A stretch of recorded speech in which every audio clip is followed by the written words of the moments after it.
And downs. Interestingly আমাদের বিদেশমন্ত্রীও আজকে তার লোকসভার এই লিখিত প্রশ্নের সওয়াল জবাবের সময় বিবৃতি দেওয়ার সময় এই আপস অ্যান্ড ডাউনস কথাটা ব্যবহার করেছে প্রতিবেশীদের সম্পর্কে। আমার মনে হয় খুব ম্যাচিওর্ড, ভীষণ ম্যাচিওর্ডভাবে বলেছেন। আমরা প্রতিবেশীদের যেভাবে দেখি, তাদের অভ্যন্তরীণ রাজনীতিকে যেভাবে দেখি, শুধুমাত্র হাসিনাকে থাকা দিয়ে বাংলাদেশ বা ইউনুস ভারতের ভিতরে হাসিনার আশ্রয় পাওয়া নিয়ে গোটা বিষয়টাকে দেখবে, না বিদেশমন্ত্রীর এই আপস অ্যান্ড ডাউনস বক্তব্যটাকে দিয়ে দেখবে। জয়শঙ্করের বক্তব্য প্রতিবেশী দেশ সংক্রান্ত, কি ঘটে, এবং আমরা ঘুষির হিসেব করতে চাই না। শুনে নিন। Our neighbors also have their politics. There are ups and downs in their countries. It will have some implications for us. But it is important we are mature and we don't get into punch scoring. We don't get into punch scoring. বক্সিংয়ে প্রত্যেক রাউন্ডের শেষে, যতক্ষণ না কেউ knockout হয়ে যাচ্ছে, প্রত্যেক রাউন্ডের শেষে পাঞ্চ স্কোর হয়, অর্থাৎ কে কাকে কটা ঘুষি মারল সেই অনুযায়ী পয়েন্ট পড়ে দুপক্ষে। পার্থবাবু, আমি এখান থেকে জিজ্ঞাসা করতে যাচ্ছি, পার্থ মুখার্জি কংগ্রেস মুখপাত্র আমার সঙ্গে যোগ দিয়েছেন, আপনাদের বলেছিলাম কিছুক্ষণ আগেই।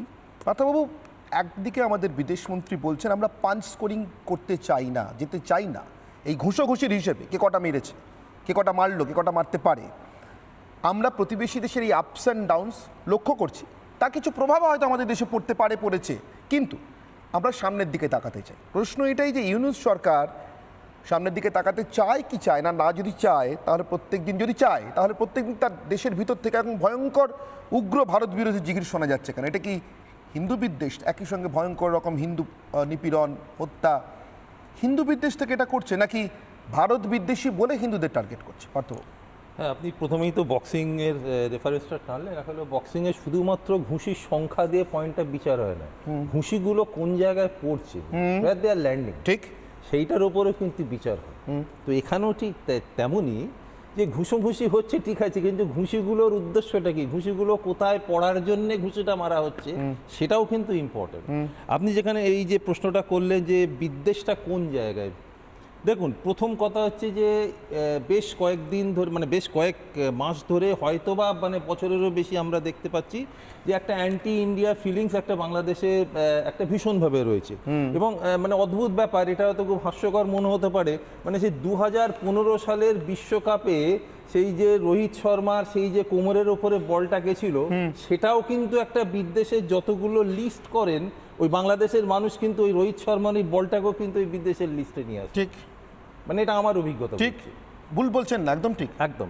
তো এই অ্যান্টি ইন্ডিয়া ফিলিংস একটা আছে, এবং অ্যান্টি ইন্ডিয়া ফিলিংস তার সঙ্গে যেটা ইদানিংকালে যেটা হয়েছে, অর্থাৎ এমন কিছু শক্তি বাংলাদেশে ইদানিংকালে সামনে এসছে, সারফেস রয়েছে, এবং বলতে গেলে তারা ক্ষমতায়নের পথে, তারা ক্ষমতা ভোগও করছে। তাদের মধ্যে একটা অ্যান্টি হিন্দু যে ভাবটা, সেটা না থাকলে তাদের রাজনীতি হবে না। অ্যান্টি ইন্ডিয়া তো থাকবেই, অ্যান্টি হিন্দু তার সঙ্গে থাকবেই, কিন্তু এই অ্যান্টি হিন্দু এখানে যে ব্যাপারটা আসছে, এটা না দুটো আসপেক্ট আছে। একটা হচ্ছে যে রাজনৈতিক হিন্দুদের বিরুদ্ধে বিদ্বেষ, আর একটা হচ্ছে ধর্মীয় কারণে হিন্দুদের বিরুদ্ধে বিদ্বেষ। ধর্মীয়, এই যে জামাতি ইসলামী বলুন, হেফাজতে মুসলিম বলুন, ইসলাম বলুন, এদের হিন্দু বিদ্বেষের কারণটা প্রধানত হচ্ছে ধর্মীয়। আর এক দল যারা বিরোধী রাজনৈতিক প্রতিপক্ষ হিসেবে পরিচিত, তারা হিন্দুদের বিরুদ্ধে যে আক্রমণটা করছে, তার প্রধান কারণ হচ্ছে যে হিন্দুরা মোটামুটিভাবে সাধারণত আওয়ামী লীগের সমর্থক, এটা একটা তাদের পরিচয় আছে। তো আওয়ামী লীগের সমর্থক হওয়ার জন্য হিন্দুদের যে কারণে মানে তারা আক্রমণের শিকার হচ্ছে, সেই কারণে কিন্তু তার অনেক বেশি সংখ্যায় মুসলিমরা আক্রমণের শিকার হচ্ছে। ফলে আমি ওইটাকে অ্যান্টি হিন্দুর ওই অ্যাসপেক্টে আমি আনতে চাইছি না, কারণ ওটা একদম রাজনৈতিক।